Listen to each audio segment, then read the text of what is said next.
அருட்பெருஞ்சோதி அருட்பெருஞ்சோதி தனிப்பெரும் கருணை அருட்பெருஞ்சோதி. அன்பான உறவுகள் அனைவருக்கும் வாழ்த்துக்கள் மற்றும் வணக்கம். உள்ளுக்குள் உள் நுழைதலே யோகம் என்கிறார் தத்துவஞானி வேதாத்திரி மகரிஷையா.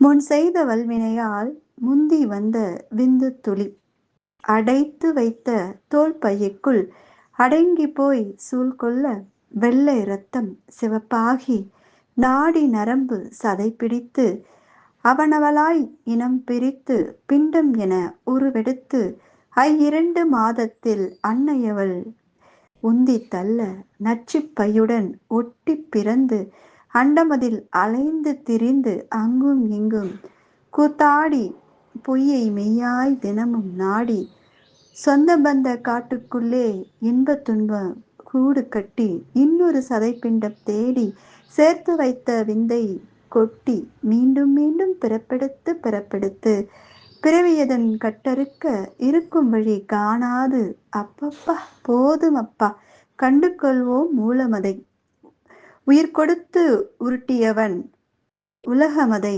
திரட்டியவன் பிறப்பு எனும் வட்டத்துக்கு செக்குமாடாய் நம்மை சோற்றியவன் அவனை இனம் காண தேடி நித்தம் நித்தம் தேடி ஓடி ஓடி வெளியெங்கும் காணாது வேறு வழி தெரியாது சுழல்கின்ற பூமியின் மேல் சுற்றி சுற்றி பிறந்து வந்து சூட்சமத்தை உணராது சுடுகாட்டில் பிணமாகி மற்றொரு தோல்பைக்குள் மாற்றமில்லா விந்தாகி உள்ளுக்குள் உள் நுழைந்து உற்றவனை கண்டு கொண்டு அவனே நானாகி நானே அனைத்துமாகி ஆதி அந்தம் தெளிந்து உண்மையதை உணர்ந்து அண்ட சராசரம் எங்கும் எல்லையற்று கலந்திருக்கும் பிரபஞ்சமாய் பேரொளியாய் எங்கும் எதிலும் நிறைந்த சுத்த வெளி பரம்பொருளை நாம் காண வேண்டும்.